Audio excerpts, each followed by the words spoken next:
अभी जो अपन खड़े हैं यहाँ पर, ये है लोधरवा नगर, जो जैसलमेर, जो पुराना जैसलमेर था। 11वीं शताब्दी से पहले यहीं पर होता था। परमार राजवंश का यहाँ पर राज होता था। और भाटी जो राजवंश था वो यहाँ से पहले तनोट में हुआ करता था। बार बार मुगल अटैक होने के कारण मुगलों ने जैसे जैसे भाटियों को खदेड़ा तो भाटी पीछे होते गए हिंदुस्तान की तरफ।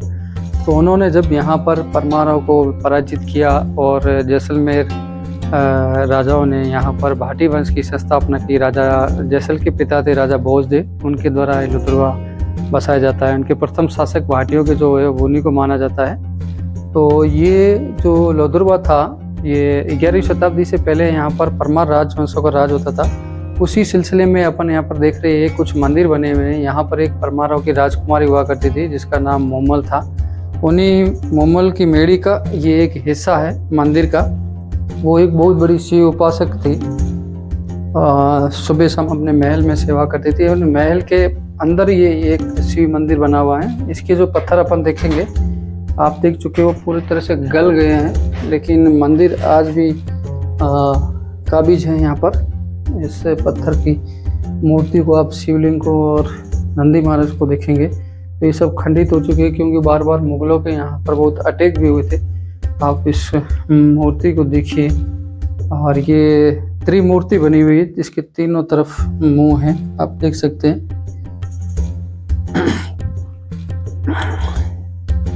और इधर की तरफ ही मुंह बना हुआ महाशिव भगवान का। और यहाँ बैठ करके मोमल तपस्या करती थी, महादेव की आराधना करती थी। इसी कारण वो बहुत ही होशियार लेडी थी, होशियार लड़की थी। उसने अपने लिए एक महल बनाया था जो बाहर अपन चल के देखेंगे। एक थंबा महल, जिसकी परिक्रमा नहीं होती भगवान।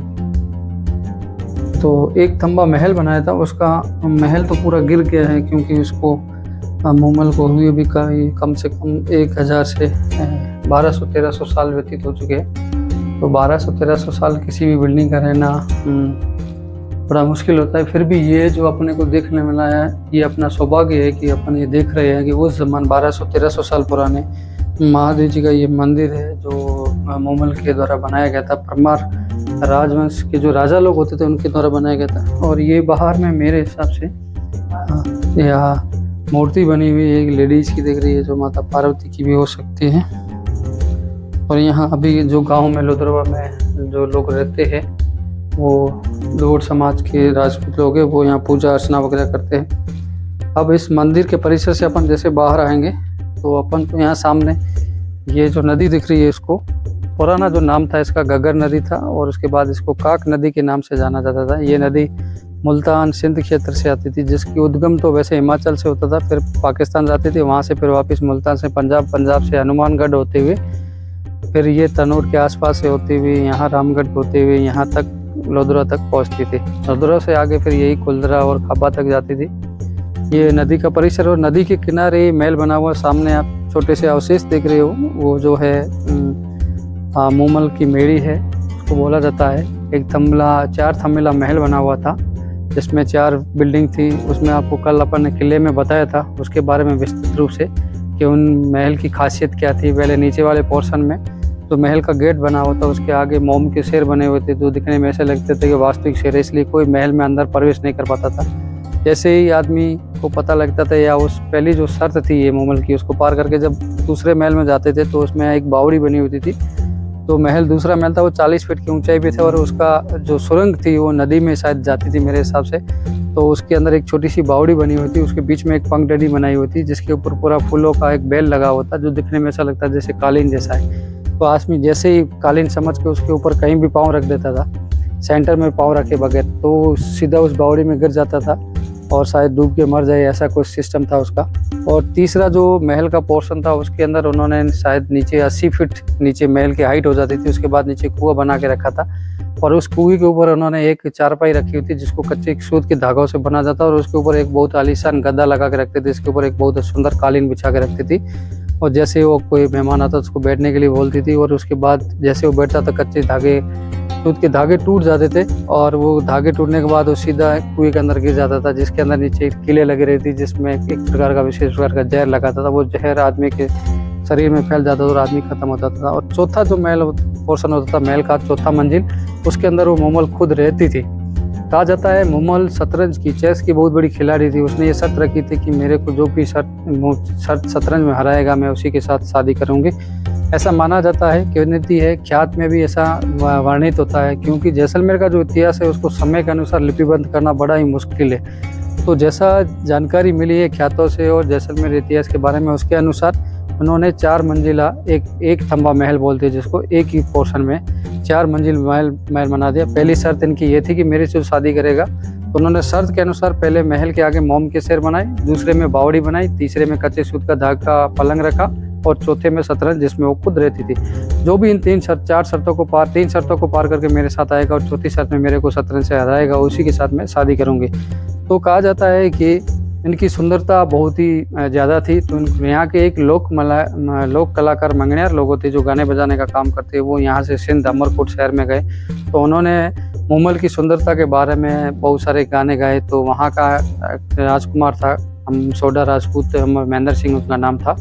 तो उन्होंने जब मोमल की सुंदरता के बारे में सुना तो वो ऊँट के ऊपर बैठ करके यहाँ लोधरा में आए। और लोधरा में जब उन्होंने पता किया कि मोमल से मिलना, तो उन्होंने बोला इसकी 4 शर्तें और महल इस तरह से बना, इसलिए मिलना बड़ा मुश्किल होता है। तो उन्होंने उसकी दासी को पकड़ करके जैसे तैसे उसको लालच दे के उसकी शर्तों के बारे में पता किया और फिर वो मोमल से मिलते हैं। और शतरंज में भी महेंद्र सिंह खुद भी शतरंज के बहुत बड़े खिलाड़ी थे, तो मोमल को हरा देते। तो दोनों में प्रेम हो जाता है और मोमल से वादा करते हैं कि मैं आपसे जल्द से शादी करने के लिए आऊँगा। लेकिन महेंद्र सिंह पहले से शादीशुदा थे, तो वो 1-2 बार मोमल से मिलने के लिए आते हैं। तो उनकी जो पहले की जो पत्नी होती है वो अपने ससुर जी से कहती है कि महेंद्र सिंह पता नहीं रात को कहीं चले जाते हैं। और सुबह जब मॉर्निंग में यहाँ पर पुराने ज़माने में समय का पता नहीं चलता था, तो ध्रुव का एक तारा निकलता है आसमान में। बोला कि ध्रुव का जब तारा निकलता है वो लगभग 4 बजे से 5 बजे के आसपास निकलता है। उस समय वापस यहाँ आते हैं। और आते हैं तो उनके कपड़े और उनके बाल भीगे होते हैं, उनका भी ऊँट के ऊपर जो बैठने का सिटिंग होता है जिसको राजस्थान में पलाण बोलते हैं, वो सारा भीगा हुआ होता है। तो उन्होंने बोला वो जब आए तो उसके बालों से पानी निकाल के अब रखना, मैं पता कर लूँगा कि वो किस दिशा में जाता है और कौन सी नदी को या तालाब को पार करके जाता है। तो उनके पिता को क्या कम दिखता था। तो उन्होंने जब महेंद्र सिंह एक बार यहाँ से मोमल से मिल के वापिस जब अपने शहर में गए, तो उनकी पत्नी ने उनके बालों को निचोड़ करके कटोरी में पानी निकाल के रखा। और जब वो पानी ले जाके अपने ससुर जी को दिया, तो उन्होंने अपने आँखों के ऊपर छिड़के उसका परीक्षण किया। परीक्षण करते उनकी आँखों की रोशनी तेज होने लगी। तब उन्होंने कहा कि ये जरूर काक नदी को पार करके जाते होंगे। काक नदी जो है जैसलमेर के पास लोधरवा में बहती है और लोधरवा वो बहुत ही चमत्कारिक पानी होता है। ऐसा माना जाता था कि अंधे लोग अगर इस पानी को आंखों पे छिड़क ले तो उनकी रोशनी तेज हो जाती है। तब उनको पता चला कि वो जा रहे हैं, तो उनको बुला करके महेंद्र सिंह उनके पिताजी पूछते कि क्या बात है, आप किस तरह से काक नदी क्यों जाते हैं। तो उन्होंने बोला मैं ऐसे ही घूमने के लिए जाता हूँ और मैं साम्राज्य विस्तार की नीति के लिए तौर पे सर्वेक्षण करने के लिए जाता हूँ, कहाँ का आक्रमण करके कहाँ का राज्य को जीता जा सकता है। तो ऐसे करके वो झूठ बोल के अपने पिता को गुमराह करके फिर वापस एक रात यहाँ मोमल से मिलने के लिए आते हैं।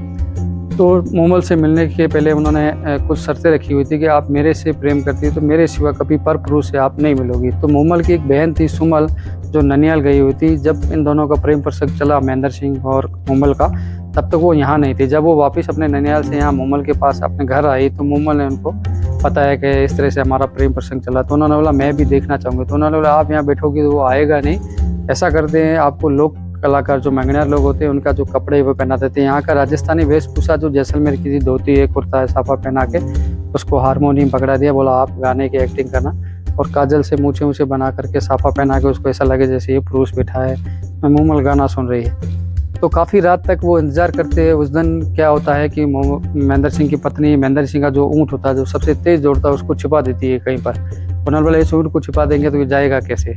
तो वो अपने जो नौकर चाकर होते हैं उनसे कह देते हैं कि आप इनका ऊँट छिपा दीजिए। वो उसको ढूंढने में टाइम लगता है महेंद्र सिंह को। तब तक काफ़ी रात बीत चुकी होती है और सुबह के समय में जब वो यहाँ पहुँचता है तो दोनों बहनों को नींद आ जाती है। तो एक ही पलंग के ऊपर मोमल और सुमल दोनों सो रही होती है। तो उनको लगता है कि मर्दाना कपड़े पहने हुए कोई और पर पुरुष के साथ मोमल के संबंध है, उसके साथ सो रही है और मेरे को धोखा दे रही। तो ये सब कुछ देख करके महेंद्र सिंह वापस चला जाता है अमरकोट में और फिर वो वापस नहीं आता। मोमल उसको कई संदेश भेजती है लेकिन उस संदेशों का कोई जवाब नहीं देता। तब मोमल खुद यहाँ से वहाँ जाती है अमरकोट और लोक कलाकारों का जो लेडीज़ लोग होती गाने बजाने का काम, जो उनका काम करके जो उनकी जो बातें हुई थी उनको गानों में गा करके महेंद्र सिंह को बताया। तब महेंद्र सिंह को पता चलता है कि वास्तविकता में ये मोमल ही है और कोई हो नहीं सकता, क्योंकि हमारी अंतरंग जो बातें हुई है मूमल के साथ में, वो किसी और को पता ही नहीं थी। तब वो उसको कहता है कि ये लेडीज़ कौन है जो गाना गा रही है, उसको लेके आओ। तो वो उसको पकड़ करके नौकर चाकर उसको महल में लेके जाते हैं मूमल को, और जब आमने सामने बैठ करके वो बात करते हैं, तब महेंद्र सिंह अपनी गलतफहमी को अपनी जो गलतफहमी का जो शिकार हो गया था, वो उसको बताता है कि जब मैं आया था तो तुम किसी और पराए मर्द के साथ सो रही थी, इसलिए मैंने देखा और मैं वापस हटा। तब उन्होंने पूरी कहानी सुनाई कि मेरी छोटी बहन सुमल थी, उसने बोला मैं देखूंगी। तब मैंने बोला आप यहाँ रहोगी तो वो शायद आए या नहीं आए, मैंने इसलिए मैंने उसको लोक कलाकार के कपड़े पहना के सुला दिया और आपकी काफ़ी रात इंतजार किया, आप आए नहीं। तब हम दोनों मैंने एक साथ सो गई।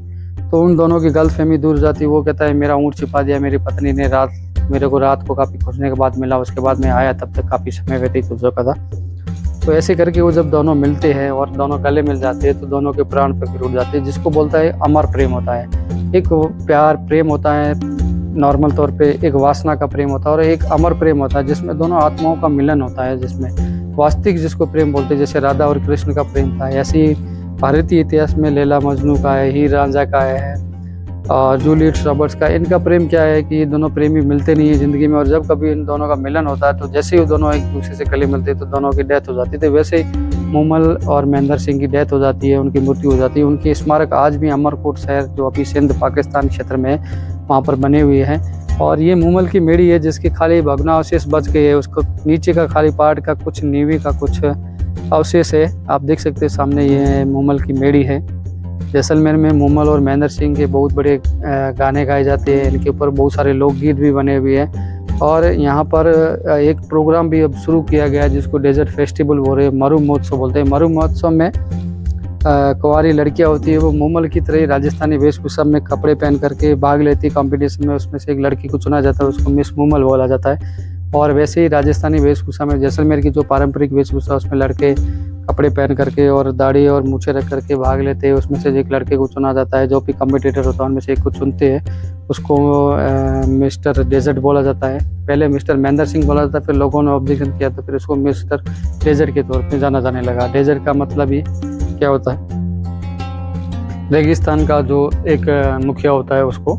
तो इस तरह से इन दोनों की याद में एक फेस्टिवल मनाया जाता है जिसको मरु महोत्सव कहते हैं, डेजर्ट फेस्टिवल कहा जाता है। उसमें इन दोनों की पार्टीशन रात के समय में इंडोर स्टेडियम में इन दोनों की कहानी को लोक कलाकार गा करके सुनाते हैं। उसके ऊपर रंगमंच होता है, उसमें दिखाया जाता है मूमल और महेंद्र की कहानी को।